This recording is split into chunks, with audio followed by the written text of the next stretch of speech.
श्री बाळूमामा प्रसन्न भक्तांनो, तुमचं पुन्हा एकदा आपल्या बाळूमामांचे दर्शन या यूट्यूब चॅनलवरती सर्वांचं स्वागत आहे. तर भक्तांनो, मी तुम्हाला आज या व्हिडिओच्या माध्यमातून बाळूमामांनी ठेवला घरामध्ये महानागराज, तर या नागराजाची संपूर्ण माहिती आणि बाळूमामांचा संपूर्ण विचार मी तुम्हाला आज या व्हिडिओच्या माध्यमातून सांगणार आहे. ठीक आहे, तर चला पाहूया चांग भलं बाळूमामांच्या नावानं चांग भलं. श्री बाळूमामा ब्रह्मांडनायक बाळूमामा यांच्या जीवनातील अनेक गोष्टी भक्तांना आजही आश्चर्यचकित करतात. त्यांच्या आयुष्यातील प्रत्येक कृतीमागे भक्तांच्या कल्याणाचा आणि निसर्गाशी एकरूप होण्याचा गूढ संदेश दडलेला आहे भक्तांनो. त्याचपैकी एक प्रसिद्ध गोष्ट म्हणजे बाळूमामांनी एका घरामध्ये ठेवलेला महानागराज. अनेक भक्तांच्या मते हा साधा साप नव्हता, तर तो दैवी शक्तीचा प्रतीक मानला जात असे. गावातील लोक सांगायचे की भक्तांनो, ज्या ठिकाणी बाळूमामा राहत त्या ठिकाणी प्राण्यांनाही एक वेगळी शांतता लाभायची. कारण बाळूमामांच्या मनात कोणत्याही जीवाबद्दल भीती नव्हती, द्वेष नव्हता आणि अहंकार नव्हता. महानागराजाबद्दल असे सांगितले जाते की जो भक्तांनो नेहमी बाळूमामांच्या जवळ शांतपणे राहायचा. सामान्य माणूस साप पाहिला की घाबरतो, पण बाळूमामांच्या आसपास असताना त्या नागामध्ये कधीही क्रोध किंवा हिंसा दिसत नव्हती. हे पाहून लोकांना आश्चर्य वाटायचे. बाळूमामा म्हणायचे की प्रत्येक जीवामध्ये परमेश्वर वास करतो. ज्या मनात प्रेम आणि श्रद्धा असते भक्तांनो, त्या मनाला कोणताही जीव त्रास देत नाही. त्यामुळे त्यांनी नागराजाला कधी शत्रू मानले नाही, तर निसर्गाचा एक भाग म्हणून स्वीकारले होते. गावातील वृद्ध लोक भक्तांनो सांगतात की त्यांनी बघितलेल्या या सर्व कृती आहेत की रात्रीच्या वेळी अनेकदा त्या नागराजाने बाळूमामांच्या घराभोवती फेरा मारलेला दिसायचा. भक्तांच्या मते तो घराचे रक्षण करीत असे. काही लोक म्हणायचे की ज्यावेळी संकट येणार असेल त्यावेळी नागराज वेगळ्या प्रकारे हालचाल करून संकेत देत असे. त्यामुळे लोक त्याला भक्तांनो केवळ साप न मानता दैवी रक्षक मानत होते. बाळूमामा भक्तांना सांगायचे की नाग हा केवळ भीतीचे प्रतीक नाही. आपल्या भारतीय संस्कृतीत नागाला शक्ती, जागरूकता आणि संरक्षणाचे रूप मानले जाते. लॉर्ड शिवा यांच्या गळ्यातील नाग असो किंवा लॉर्ड विष्णू यांच्या शेषनागाचे वर्णन असो, नागाला नेहमीच भक्तांनो आध्यात्मिक शक्तीचे प्रतीक मानले गेले आहे. बाळूमामांच्या विचारामध्ये हीच भावना दिसून येते भक्तांनो की ते सांगायचे की ज्याच्या मनात देवावरील विश्वास असतो त्याच्या भोवती निसर्गही संरक्षणासाठी भक्तांनो रक्षणासाठी उभा राहतो. महानागराजाबद्दल आणखी एक कथा भक्तांमध्ये प्रसिद्ध आहे. असे म्हणतात की भक्तांनो की एकदा काही लोक भीतीपोटी त्या नागाला मारण्याचा विचार करत होते. तेव्हा बाळूमामांनी त्यांना थांबवले आणि शांतपणे सांगितले की ज्याला तुम्ही भक्तांनो धोका समजता तोच देवाने पाठवलेला रक्षक असू शकतो. त्यांच्या या शब्दांनी लोकांच्या मनातील भीती कमी झाली. नंतर त्या नागाने कधीही कोणालाही इजा केली नाही. उलट गावकऱ्यांचा त्याच्याकडे पाहण्याचा दृष्टिकोन बदलला. बाळूमामा भक्तांनो नेहमी सांगायचे की माणूस जेव्हा लोभ, राग आणि अहंकार सोडतो तेव्हा निसर्ग त्याचा मित्र बनतो. लक्षात ठेवा, महानागराजांची घटना ही केवळ चमत्कारांची कथा नसून श्रद्धा, सहजीवन आणि दयाळूपणाचा संदेश देणारी आहे. त्यांनी भक्तांनो लोकांना शिकवले की प्रत्येक प्राण्यांचा आदर करा, कारण देव केवळ मंदिरात नसतो तर प्रत्येक जीवामध्ये असतो. भक्तांच्या मते महानागराज हा बाळूमामांच्या तपश्चर्याचा आणि दैवी सामर्थ्याचं जिवंत पुरावा आहे. लोक दूरहून फक्त त्या नागाचे दर्शन घेण्यासाठी यायचे भक्तांनो, पण बाळूमामा मात्र नेहमी नम्र राहायचे. ते म्हणायचे की चमत्कार माझा नाही तर ईश्वराच्या कृपेचा आहे.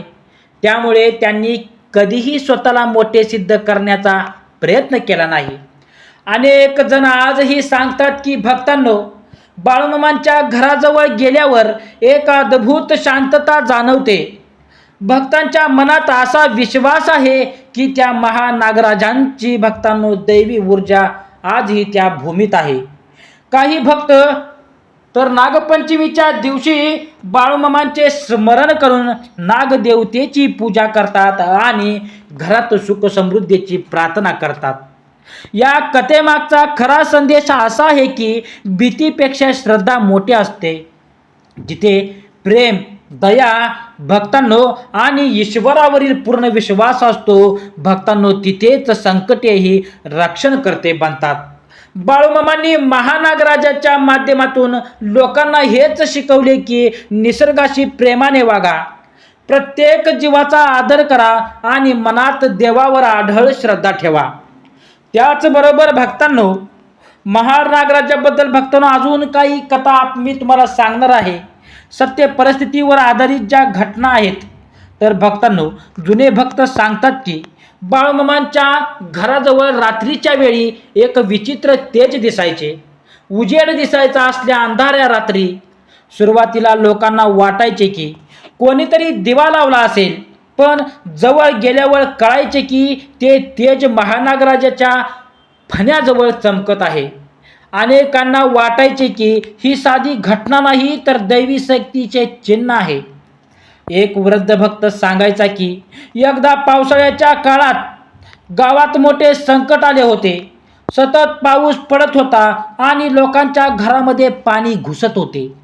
त्या रात्री बाळूमामा शांत बसले होते. अचानक महानागराज घरातून बाहेर आला आणि एका विशिष्ट दिशेने जाऊ लागला. बाळूमामांनी काही भक्तांना सांगितले, त्याच्या मागे जा, देवाचा संकेत आहे. लोक त्याच्या मागे गेले आणि त्यांनी बघितले की नदीचा बांध तुटण्याच्या स्थितीत होता. गावकऱ्यांनी तत्काळ उपाय केले आणि मोठे नुकसान टळले. भक्तांनो, त्या दिवसानंतर लोकांचा महानागराजावरचा विश्वास आणखी वाढला. बोळा बाळूमामांच्या नावानं चांग भलं. असेही म्हणतात की महानागराज फक्त बाळूमामांच्या जवळच शांत राहायचा. भक्तांनो, जर एखादा वाईट विचार घेऊन किंवा अहंकाराने त्याच्या घरी आला तर नाग त्याच्याकडे रागाने पाहायचा. पण ज्या भक्ताच्या मनात खरी श्रद्धा असेल त्याच्याजवळ तो अगदी शांतपणे बसायचा. भक्तांनो, त्यामुळे लोक म्हणायचे की महानागराज माणसाच्या मनातील भावना ओळखत होता. एकदा एका श्रीमंत माणसाने बाळूमामांची परीक्षा घेण्याचा विचार केला. तो मनात संशय घेऊन आला होता आणि म्हणाला, जर तुमच्याकडे दैवी शक्ती असेल तर हा नाग मला काही करणार नाही. बाळूमामा शांतपणे हसले आणि म्हणाले, भीती मनात असेल तर प्रत्येक सावली ही विषारी वाटते. तो माणूस पुढे गेला, पण महानागराजाने फणा उभारला. तो घाबरून मागे हटला. बाळूमामाने त्याला प्रेमाने सांगितले, देवाला परीक्षा नको, श्रद्धा हवी, नामस्मरण हवं. त्या घटनेनंतर तो माणूस भक्त बनला. गावातील लोक सांगतात की बाळूमामा ध्यान करत असताना महानागराज त्यांच्या जवळ वेटोळे घालून बसायचा. त्यावेळी आजूबाजूला इतकी शांतता असायची की जणू वेळ ही थांबली आहे असे वाटायचे. काही भक्तांनी तर असा दावा केला की त्या क्षणी घरातून मंद सुगंध यायचा आणि वातावरणात वेगळीच ऊर्जा जाणवायची. लॉर्ड शिवा आणि नाग यांचे नाते जसे विचित्र मानले जात होते, तसेच अनेक भक्त बाळूमामांच्या महानागराजाला शिवभक्तीचे प्रतीक समजायचे. काही वृद्ध स्त्रिया सांगायच्या की नागराजाचे दर्शन झाल्यावर त्यांच्या घरातील भांडणे कमी झाली, मन शांत झाले आणि संकटे दूर झाली. त्यामुळे भक्तांना लोक त्याला केवळ प्राणी नव्हे तर कृपेचे रूप मानत होते. एक कमी ऐकलेली कथा अशीही सांगितली जाते की एकदा एक लहान मुलं हरवलं होतं. संपूर्ण गावात त्याला शोधत होते. रात्री उशिरा बाळूमामा शांत बसले आणि महानागराज घराबाहेर निघाला. तो एका शेताकडे गेला आणि तिथे जाऊन थांबला. लोकांनी पाहिले तर तो मूल झाडाखाली सुरक्षित झोपलेले होते. त्या दिवसानंतर गावकऱ्यांचा विश्वास झाला की महानागराज फक्त रक्षणच करत नव्हता तर संकटात मार्गदर्शनही करत होते. बाळूमामा नेहमी सांगायचे की ज्याच्या मनात दया आहे त्याच्यावर देवाची कृपा असते. महानागराजांची कथा म्हणजे भीतीवर श्रद्धेचा विजय आहे. लोकांना वाटत की बाळूमामांनी जगाला शिकवले की निसर्गातील प्रत्येक जीवामध्ये दैवी शक्ती असते. माणूस जर प्रेमाने वागला तर निसर्गही त्याचे रक्षण करतो. भक्तांनो, आजही काही जुने भक्त सांगतात की बाळूमामांच्या पवित्र स्थळी गेल्यावर कधी कधी नागाचे चिन्ह दिसते. काहींना स्वप्नात महाराजांचे दर्शन दिसते, महानागराजांचे दर्शन होते असेही सांगितले जाते. भक्त याला दैवी संकेत मानतात आणि बाळूमामांची कृपा अजूनही तिथे असाच विश्वास ठेवतात. भक्तांनो, त्याचबरोबर सुरुवातीला लोकांना वाटले की तो साधा साप असेल, पण एक दिवस काही भक्तांनी स्वतः पाहिले की एक भला मोठा नाग शांतपणे घराच्या दरवाजाजवळ येऊन बसला आहे. आश्चर्य म्हणजे घरात असलेली जनावरे, कुत्री, शेळ्या किंवा पक्षीही त्याला पाहून घाबरले नव्हते. जणू सगळ्यांना त्याची सवय झाली होती. एक वृद्ध महिला सांगायची की बाळूमामांनी त्या नागाशी माणसांसारखे बोलायचे. लोकांना शब्द ऐकून येत नसत, पण बाळूमामा त्याच्याकडे पाहून हसत आणि काही वेळाने नाग शांतपणे निघून जायचा.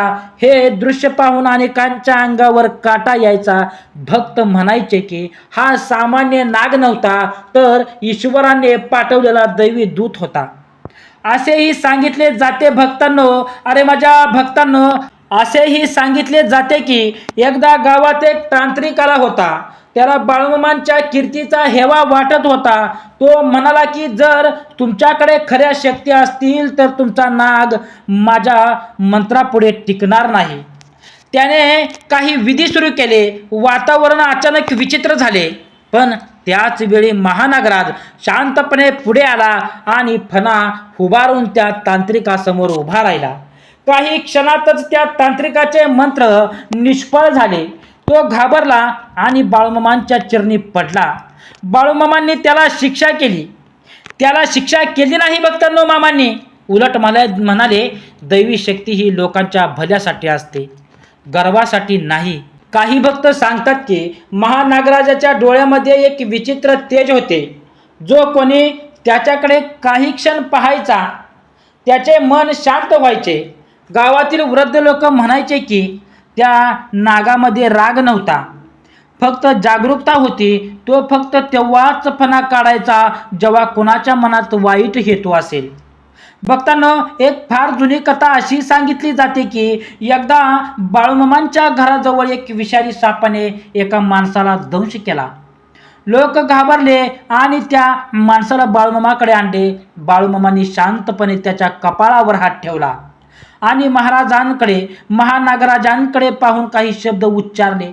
काही वेळाने त्या माणसाची धडधड कमी झाली आणि तो हळूहळू शुद्धीवर आला. भक्तांनो, लोकांनी हे चमत्कार मानले, पण बाळूमामा म्हणाले जीवन देणारी मी नाही, वरचा देव आहे.